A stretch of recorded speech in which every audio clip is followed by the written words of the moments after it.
keni dëgjuar gjithë për qytetin e Belshit, një ndër qytetet më fantastike për pasuritë natyrore, me liçenet karstike, i njohur në të gjithë vendin Ballkanin, Europën për dhe botën sëdomos për turistët gjerman, të cilët vinë për të shijuar 80 liçene. Tani më që janë gati 80 liçene të ndryshme në qytetin e Belshit të vegjël, por padyshim me një rëndësi të veçantë edhe për shkak të qetësisë dhe formave gjeometrike të cilat ata janë ndërtuar rreth për shkak në gjithë këtë zonë, në këtë pasuri natyrore të jashtëzakonshme ku gjeni gjithçka duhet nga kulinaria, qetësia natyrore, po them peshkimi mund të ketë gjithashtu në gjithë këto liçene që janë, por pse jo edhe kampingjet dhe diçka tjetër që ndodh me turistët kur vinë këtu. Në krahun tim të djathtë, pas meje, keni mundësinë të keni disa bujtina për të kaluar, po themi një mbrëmje, dy, pse jo edhe me gjatë me familjet tuaja, ku padyshim pjesë e saj gjeni edhe një bar dhe një restorant.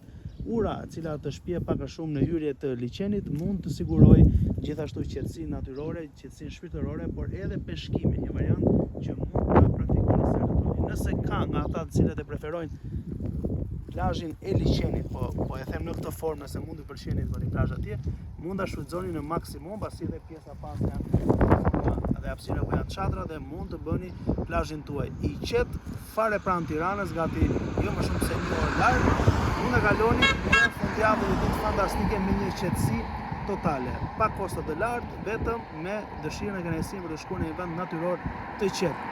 Belshi 80 liçeneve që bota tani më ka filluar ta zbulojë në maksimum dhe që ta shijojë. Pamja është ajo që flet jashtëzakonisht në këtë çast. Mos harroni të vini në çdo kohë. Ky është fiks qetësia natyrore ku të gjithë ata që duan të shkëputen në maksimum është forma më e mirë për të shmangur rrëmujën, zhurmën edhe ato pushimet me një kaos total, por pse jo edhe të kurseni ca para. Ju dhe natyra. Shijoni në maksimum fare pranë Tiranës. E më pas mund të shkoni edhe në qytetin e ngurtë të Beeratit me një rrugë, mund të bëni të punë.